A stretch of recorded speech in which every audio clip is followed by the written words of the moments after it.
Hello chers téléspectateurs d'Eco 237 télévision, là nous sommes en Colbison à Yaoundé. Là-bas, on a retrouvé un jeune, il s'appelle Hilaire Emmanuel. Hilaire Emmanuel a fait un exploit en inventant un appareil capable de détecter les AVC à partir des moyens précaires. Et c'est donc une histoire de 8 années de recherche et de bricolage ingénieux. Déterminé à trouver une solution, l'inventeur s'est lancé naturellement dans un long travail de recherche avec des composants récupérés, un boîtier d'écouteurs d'iPod, un cordon de téléphone, des LED et divers circuits électroniques. Il a commencé à concevoir un prototype. Peu à peu, ces expérimentations ont abouti à la création d'un dispositif baptisé le spectrogramme. Aujourd'hui, on a décidé donc de faire un zoom dans son domicile. Question de savoir plus sur cette créativité. Et déjà à la base, selon les informations qui sont parvenues à notre niveau, il se serait tout simplement servi des objets recyclés pour faire connaître son ingéniosité. Avec lui aujourd'hui, donc, nous allons parler de fond en comble. Qu'est-ce qui l'a motivé pour arriver à ce niveau? Il est donc à côté de nous. Hilaire Emmanuel, bonjour. Bonjour, je réponds au nom de Emma Hilaire Laurent Hilo. Je suis, je peux dire, créateur autodidacte, ou alors je suis autodidacte. Comme vous l'avez si bien dit, je suis bel et bien l'inventeur du spectrogramme, un appareil médical qui permet de prévenir et de prédire les maladies cardiovasculaires de manière non invasive à base des objets recyclés. Alors, avant de décrire l'appareil, vous allez tout simplement nous dire c'est une idée d'un constat alarmant, inspiré des objets recyclés, tout simplement. Alors, qu'est-ce qui vous a motivé? Bon, déjà, je suis parti d'un constat très simple. Ce qu'on nous a appris à l'école déjà, selon lequel les maladies cardiovasculaires, ou les AVC découlent des trucs qu'on dit fatigue générale, stress, trouble de l'appétit, c'est archi faux. Ce n'est jamais dû à ça. Les maladies cardiovasculaires dérivent des biomarqueurs. C'est ça qui sont les biomarqueurs cardiaques qui sont responsables des maladies cardiovasculaires. Je veux partir sur un cas bien précis, les AVC. L'AVC, en réalité, l'origine de l'AVC, en réalité, c'est dû à la présence d'un biomarqueur, qu'on appelle les plaques d'athérome. Les plaques d'athérome, ou alors les plaques d'athérosclérose. L'athérosclérose, c'est un amas de matière grasse. Voilà, c'est un amas de matière grasse qui vient s'accumuler au niveau des artères cérébraux, obstruant ainsi le passage sanguin qui permet de drainer le sang au niveau du cœur et je pense au niveau du cerveau aussi, si je ne me trompe pas. Et ceci coupe ainsi l'oxygénation parce que nous savons que lorsque le cerveau ne reçoit plus d'oxygène, l'information est coupée et là directement on commence par avoir la paralysie. Après la paralysie, là, on commence à déjà ne plus bien respirer. Et si on n'intervient pas dans les heures à venir, les minutes à venir, là on peut parler de mort subite. Alors là, donc, pour pouvoir de ce fait, donc, alors, je me suis penché un peu sur la question. Je me suis rendu compte donc que les biomarqueurs, en réalité, il y a des biomarqueurs, comme je disais, ce sont les plaques d'athérome qui sont responsables des AVC. Mais malheureusement, ces biomarqueurs ont des limites. Parce que quoi, les médecins, généralement, les biomarqueurs, il faudrait savoir que les biomarqueurs, lorsqu'on parle de biomarqueurs, ce sont des examens sanguins qu'on appelle, les médecins appellent la NFS. La NFS, c'est un examen sanguin qui est réalisé généralement dans plusieurs laboratoires et tout ce qui va avec. Alors, je me suis rendu compte donc que ces médecins, en allant faire ces tests-là, généralement, ils ont deux types de résultats. Un qui est forcément positif. Le forcément positif, ça signifie que quoi? C'est une condition médicale au cours duquel les tests disent que la maladie est présente à l'intérieur, mais n'est pas encore apparue. Ou du moins, elle est présente, mais elle est en petite quantité. Et les résultats forcément négatifs. Les résultats forcément négatifs qui disent que la maladie n'est pas présente, mais en réalité, elle est présente, mais sauf qu'elle est présente en petite quantité.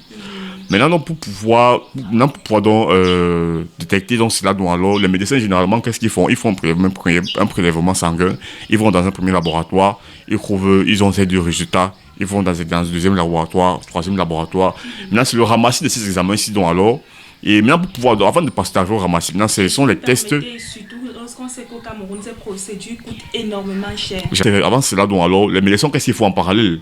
Ils réalisent des examens qu'on appelle électrocardiogramme, échocardiographie, angiographie, IRM, double cardiaque, imagerie, ils font que l'examen et j'en passe, ils sont nombreux, c'est très beaucoup. S'il fallait que la liste elle est très exhaustive, pardon.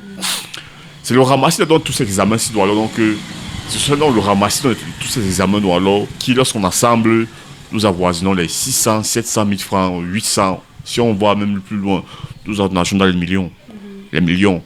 Pour pouvoir donc pallier à ce problème qui ouvre davantage la famille de nombreux Camerounais. Le principe SM. Je me suis donc posé une question. N'est-il pas possible donc d'avoir un appareil qui permettrait déjà de détecter ces plaques d'athérome avant qu'elles n'arrivent à la phase terminale, avant qu'elles n'obstruent définitivement les artères cérébraux? Pour pouvoir donc répondre à cette question, alors je me suis donc relancé dans une recherche qui a duré pratiquement 8 ans. 8 ans, recherche qui aboutit à l'appareil que voici. Là, c'est un appareil qui est fait avec du recyclé. Là, je vais le décrire. Ici, nous avons l'appareil proprement dit. C'est-à-dire, c'est du spectrogramme. C'est le spectrogramme ici, l'appareil qui est proprement dit ici. Et là, nous avons le cordon. Bon, moi, j'appelle ça charge du téléphone, mais c'est un cordon type si on peut récupérer les informations avec. On peut charger le téléphone avec. Ça veut dire que si je pose mon doigt là, ça va détecter moi. Oui, évidemment. Oui, vous normalement ou pas. Ou alors, si vous avez fait un AVC les jours, les mois à venir ou pas. Ça va nous dire. Là, nous avons le marché de mes écouteurs. Le marché de mes écouteurs, mes anciens écouteurs, des AirPods. C'est-à-dire que, vous voyez, vous pouvez regarder. Attendez. Vous voyez, sur le marché de mes écouteurs, j'ai juste récupéré. Vu qu'il n'y avait pas d'argent, je n'avais pas d'argent pour acheter l'alimentation. En réalité, il faut l'alimentation. Est-ce qu'on va poser ici? On va donc le mettre à l'intérieur, il va y avoir un switch. Le switch, c'est un objet qui permet d'allumer et d'éteindre. Donc là, lorsque j'ai réalisé, j'ai pu réaliser le premier, j'ai pu monter le premier appareil. J'ai pu réaliser que voici. Lorsque j'ai posé mon doigt, alors dans plusieurs cas, ça a fonctionné. C'est vrai quand même que je suis pas bon. C'est vrai que j'ai un spécialiste qui me suit, mais lui étant occupé, nous ne sommes pas encore vus entre temps. Parce qu'on doit passer à la phase 2, parce qu'il y a des questions qui fassent, je dois lui présenter ça. Maintenant, je tiens à préciser un point essentiel. L'appareil que voici, en réalité, c'est un saturomètre. Si j'enlève les deux points, si les deux ampoules, les deux LED-ci, c'est un saturomètre. Le saturomètre, c'est un appareil qui permet de mesurer les battements de cœur par minute et la saturation en oxygène en pourcentage.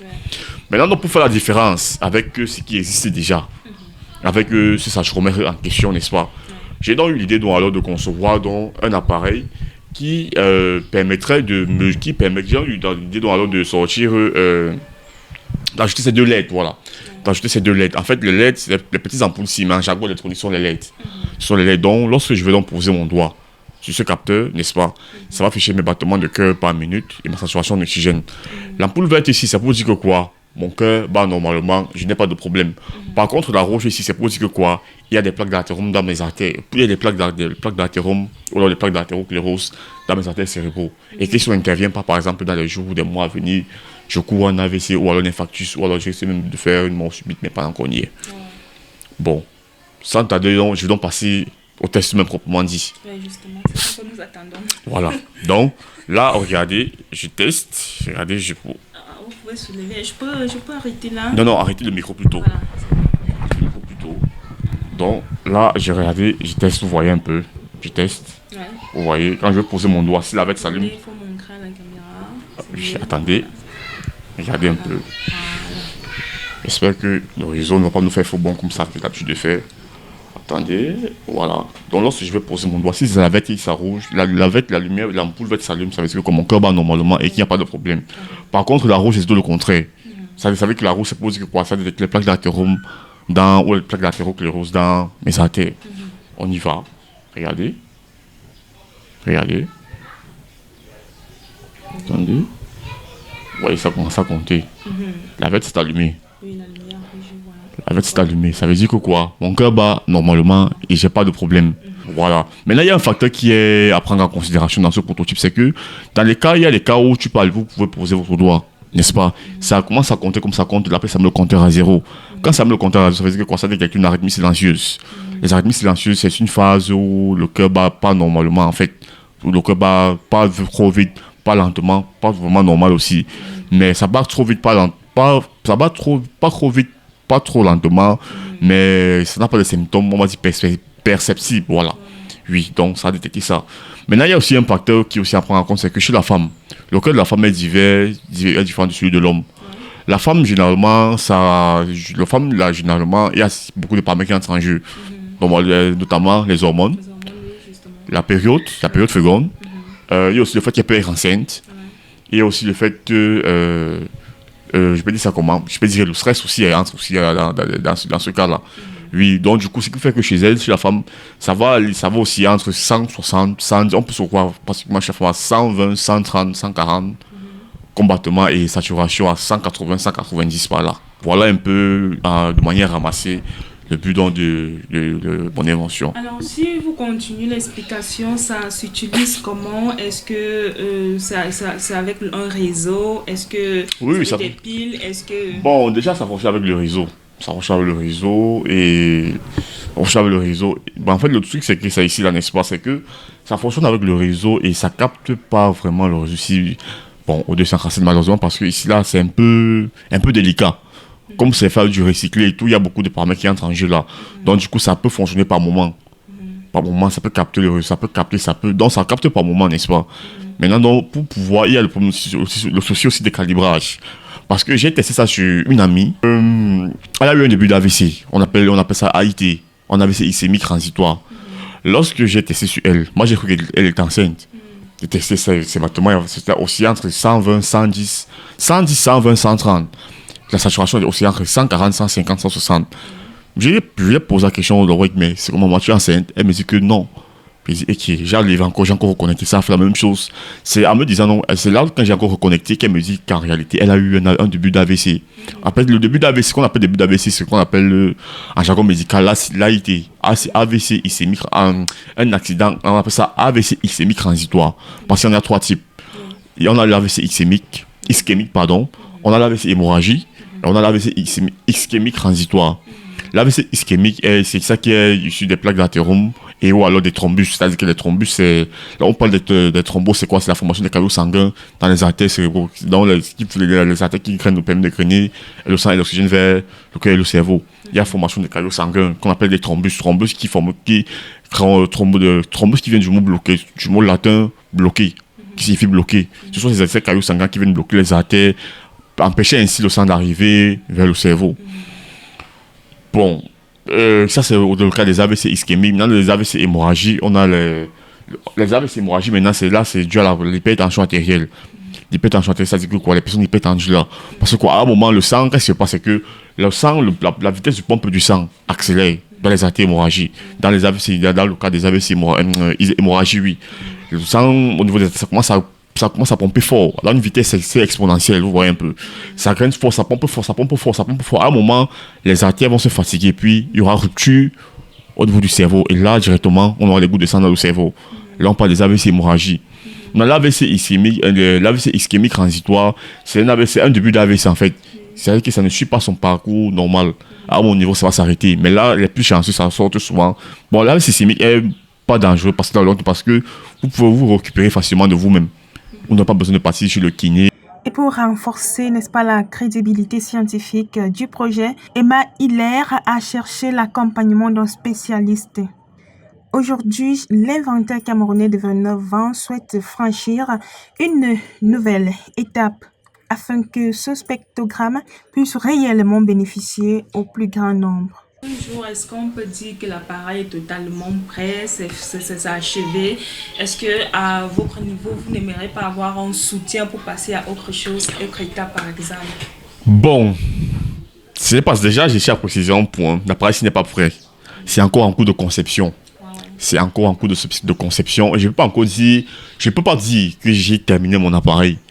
Je ne sais pas si je suis sur la voie de mettre sur cet appareil, enfin, de le terminer. Vous voyez un peu, je suis en train de le terminer, mais je n'ai pas dit que j'ai terminé réellement cet appareil. Parce qu'il y a beaucoup de points qui entrent à l'intérieur, notamment dans la conception des pièces électroniques, la miniaturisation électronique, l'achat de certains composants adjuvants, les composants qui vont entrer dans le back-end et ceux qui vont entrer dans le front-end et tout ce qui va avec. Donc, il y a beaucoup encore à faire à l'intérieur. Et franchement, pour pouvoir terminer ça, n'est-ce pas, j'aurais vraiment besoin d'aide parce que pour terminer ça, il y a beaucoup d'éléments qui entrent à l'intérieur qui, malheureusement, à mon niveau, je ne possède pas encore. Donc, voilà. Bon, déjà, l'appareil, n'est-ce pas, on peut tester sur le patient, mais comme je disais, c'est encore en cours de conception. Il y a beaucoup de paramètres à prendre en compte, notamment en termes de calibrage,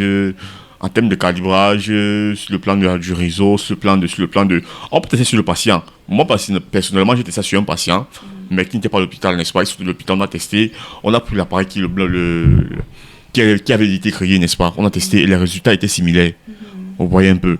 Maintenant, on peut tester ça, mais bon, c'est vrai que je dois relancer le cardiologue d'ici peu, on doit se revoir, mais ça déjà, c'était testé sur plus d'une personne. Et comme je parlais sur mon ami pour davantage certifier, elle a eu un début d'AVC. Elle ne savait pas, et c'est là où j'ai compris que mon appareil, davantage compris que mon appareil fonctionne. Vous voyez un peu, mais c'est vrai qu'il y a des problèmes de réseau, il y a des soucis de calibrage, mais pour ne citer que ça. Mais déjà, au niveau du chez le cardiologue, déjà, il m'encadre, déjà il a encadré l'idée, on va dire ça comme ça. Donc il a encadré, il a fait les corrections, notamment non, ça ne peut pas être comme ça, ça ne peut pas être comme ça, ça c'est comme ça, c'est comme ça là. Parce qu'au début, n'est-ce pas, ce que je voulais sortir, enfin du moins ce que je voulais avoir comme je voulais sortir, était plutôt une montre qui permet de supprimer de l'huile au sang. On va dire ça, non pas de l'huile au sang, une montre qui a un système d'appel d'urgence, on va appeler ça comme ça. Donc là-bas, c'est un système qui, lorsque vous pouvez être assise là, et puis la montre directement émet un appel à la personne la plus proche de l'endroit où vous vous situez, avec un appel qui à la base devait générer vos localisations. L'appel dira quoi? Monsieur, Madame X, se trouve actuellement au quartier Z, vient d'avoir un malaise. Entrez sur le lien pour pouvoir le localiser. Ceci étant donc fait, donc alors, une fois que vous serez sur le lien ou dans le lien de ça, une fois que vous allez entrer dans le lien, n'est-ce pas, le lien va vous générer la position, devait vous le générer, la position du patient et ses paramètres vitaux en temps réel. Puis c'est en alors, lorsque vous devez arriver à l'hôpital, le médecin devrait donc vous poser au préalable la question de savoir qu'est-ce qui a causé votre malaise. Si par exemple vous dites que vous ne connaissez pas, il devait suffire au médecin de prendre votre montre, d'envoyer le message à la montre, bilan de santé. La montre devait générer le bilan de santé les 10 dernières minutes qui ont précédé votre chute. Par bilan de santé, je vois par là, bilan cardiaque, c'est-à-dire fréquence cardiaque, saturation, température, pour ne citer que ça. Et glycémie aussi, pendant qu'on y est, j'allais au maître. Et la glycémie aussi. Il y a encore quoi déjà? Bon, plus c'est que ça. Bon, et là aussi, c'est qu'ils voulaient par exemple avoir le bilan de santé. Ça allait générer aussi le bilan de santé des 10 dernières minutes qui ont précédé vos chutes. Maintenant, sur la base du bilan de ces paramètres, dans le médecin va vous dire que bon, voilà, vous venez de faire un début d'AVC, vous venez de faire les deux. Tout au long de mes travaux, donc, alors, je me suis rendu compte d'un point, c'est que bon, il y a tellement de je peux dire de montres quoi, ont été créées. Pour donc pouvoir, à mon sens, faire la différence avec ce qui a été créé déjà. Parce que déjà, alors que je déjà précisé un point, c'est que le fait qu'on dise que l'AVC est dû à la fatigue générale, moi déjà, ça me titille un peu parce que je ne sais pas pourquoi, mais ça refuse d'entrer, ça n'entre pas dans mon cerveau. Pourquoi? Parce que comment est-ce que vous faites pour savoir, pour distinguer la fatigue d'une personne qui vient de vouloir faire un AVC, la fatigue d'une personne qui est en train de travailler? Pour faire le distinguo entre les deux. Pour donc repenser cette question, je suis entré en profondeur. C'est là où je me suis rendu compte qu'en réalité, lorsqu'une personne est en train de faire la fatigue générale, ou alors ne parvient plus à voir la lumière, on parle de troubles oculaires, la personne est déjà en train de faire un AVC. Il est déjà en train de faire un AVC. En réalité, les signes qu'on dit que fatigue générale serait cela, sont pas ici avant-cours d'un AVC. C'est archi faux, c'est faux. Lorsqu'on parle des signes d'AVC, laissons pas des signes fréquents, des signes avant-cours d'AVC généralement, ce sont des premiers pas des plaques latérales. Mais sauf que ça, on ne peut pas détecter. Pour pouvoir donc détecter ça, n'est-ce pas, parce que les médecins en réalité, on appelle la NFS, le bilan sanguin. Maintenant, moi, donc, à mon niveau, ce que moi, je me suis donc posé la question, j'ai donc voulu donc faire la différence avec ce qui est déjà dans l'eau. Pour ce fait, alors, je me suis donc posé la question de savoir est-ce que c'est pas possible de réaliser un FS-là sans avoir besoin de faire déjà, premièrement, un prélèvement sanguin. Deuxièmement, est-ce que c'est pas possible d'avoir un appareil qui permettrait d'analyser ces biomarqueurs, tous ces biomarqueurs-là, que ce soit la substance en quantité dans le sang, sans avoir de faire un prélèvement sanguin. Et c'est en un laps de temps, c'est-à-dire qu'en un temps qu'il ne faut plus le dire, en un laps de temps pendant qu'on y est. Est-ce que ce n'est pas possible d'avoir un appareil qui permettrait de détecter la moindre plaque d'athérome dans le sang?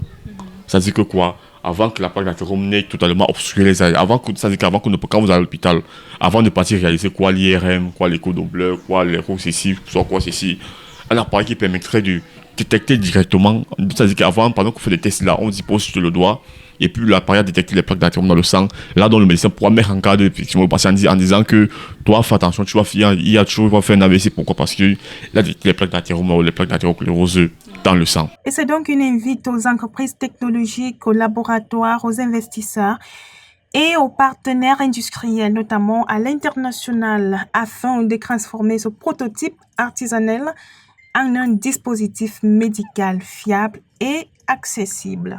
Les téléspectateurs aimeraient connaître votre parcours scolaire. Bon, en termes de parcours scolaire, j'ai précisé un point, je ne suis pas long crayon. Mon niveau d'études, c'est première. J'ai 29 ans. Mon niveau d'études, c'est première. Moi, j'ai commencé ça quand j'avais 21 ans et tout. Et j'ai eu beaucoup de difficultés justement par rapport à ça, parce que lorsque j'allais rencontrer certaines personnes, n'est-ce pas, beaucoup de personnes à la base me posaient une question fondamentale: quel est ton niveau d'études? Lorsque j'ai dit à ceci que mon niveau d'études, c'est première, c'était plus trop ça. Ou alors d'autres me regardaient avec une certaine condescendance, un peu comme d'autres me disaient carrément que je suis ressemble à un féman. C'est-à-dire, les fémans, ça dit de voir un peu des gens qui racontent des histoires dormies debout, juste pour estorquer de l'argent, pour estorquer quoi 1000 francs, quoi 500, quoi 1000 francs, quoi 2000, quoi 5 000 ou 10 000 francs.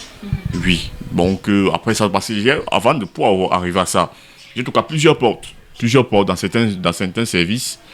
Mais malheureusement, la réponse était tout le contraire. Hein. C'est-à-dire que tu arrives, mais la barrière et tout. Ce n'est même pas que c'est un rapport avec le vêtement, tout quoi que ce soit, mais plutôt, il y avait beaucoup de choses parce que les gens n'accordent pas, parce qu'on dit que quoi, il n'a pas le niveau d'études, lui fait ça comment, lui. Donc, autant de choses. Merci Hilaire, merci pour cet accueil. Merci à tous les téléspectateurs d'Echo 237, la chaîne de valeur. Merci à vous qui nous suivez à la maison. Merci à tous ceux qui sont derrière cette production. On va donc mettre un terme à cette interview. On va tout simplement dire un big up, voilà, à notre cher Hilaire. Et à tout de suite sur Echo 237 Télévision, la chaîne de valeur. Je suis Aline Ateba, votre humble servante à ce micro de présentation.